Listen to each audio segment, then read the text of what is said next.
സങ്കീർത്തനം 28. കർത്താവെ സഹായിക്കണമേ. ദാവീദിൻ്റെ സങ്കീർത്തനം. കർത്താവെ, ഞാൻ അങ്ങയെ വിളിച്ചപേക്ഷിക്കുന്നു. എൻ്റെ അഭയശിലയായ അങ്ങ് എനിക്ക് നേരെ ചെവിയടയ്ക്കരുതേ. അങ്ങ് മൗനം പാലിച്ചാൽ ഞാൻ പാതാളത്തിൽ പതിക്കുന്നവനെ പോലെയാകും. അങ്ങയുടെ ശ്രീകോവിലിലേക്ക് കൈകൾ നീട്ടി ഞാൻ സഹായത്തിനായി വിളിച്ചപേക്ഷിക്കുമ്പോൾ എൻ്റെ യാചനയുടെ സ്വരം ശ്രവിക്കണമേ. ദുഷ്കർമ്മികളായ നീചരോടുകൂടെ എന്നെ വലിച്ചിഴക്കരുതേ. അവർ അയൽക്കാരനോട് സൗഹൃദത്തോടെ സംസാരിക്കുന്നു, എന്നാൽ അവരുടെ ഹൃദയത്തിൽ ദുഷ്ടത കുടികൊള്ളുന്നു. അവരുടെ പ്രവൃത്തികൾക്കനുസരിച്ച്, അവരുടെ അകൃത്യങ്ങൾക്കനുസരിച്ച് അവർക്ക് പ്രതിഫലം നൽകണമേ. അവർ ചെയ്തതനുസരിച്ച് അവരോട് ചെയ്യണമേ. അവർക്ക് തക്ക പ്രതിഫലം കൊടുക്കണമേ. അവർ കർത്താവിൻ്റെ പ്രവൃത്തികളെയും കരവേലകളെയും പരിഗണിച്ചില്ല.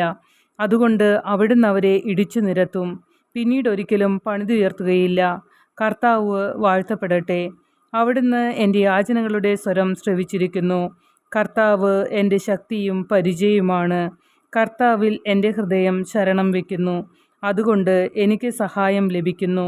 എൻ്റെ ഹൃദയം ആനന്ദിക്കുന്നു. ഞാൻ കീർത്തനം ആലപിച്ച് അവിടുത്തോട് നന്ദി പറയുന്നു. കർത്താവ് സ്വന്തം ജനത്തിൻ്റെ ശക്തിയാണ്. തൻ്റെ അഭിഷിക്തന് സംരക്ഷണം നൽകുന്ന അഭയസ്ഥാനം അവിടുന്നാണ്. അവിടുത്തെ ജനത്തെ സംരക്ഷിക്കണമേ. അങ്ങയുടെ അവകാശത്തെ അനുഗ്രഹിക്കണമേ. അവരുടെ ഇടയനായിരിക്കുകയും എന്നും അവരെ സംഭവിക്കുകയും ചെയ്യണമേ.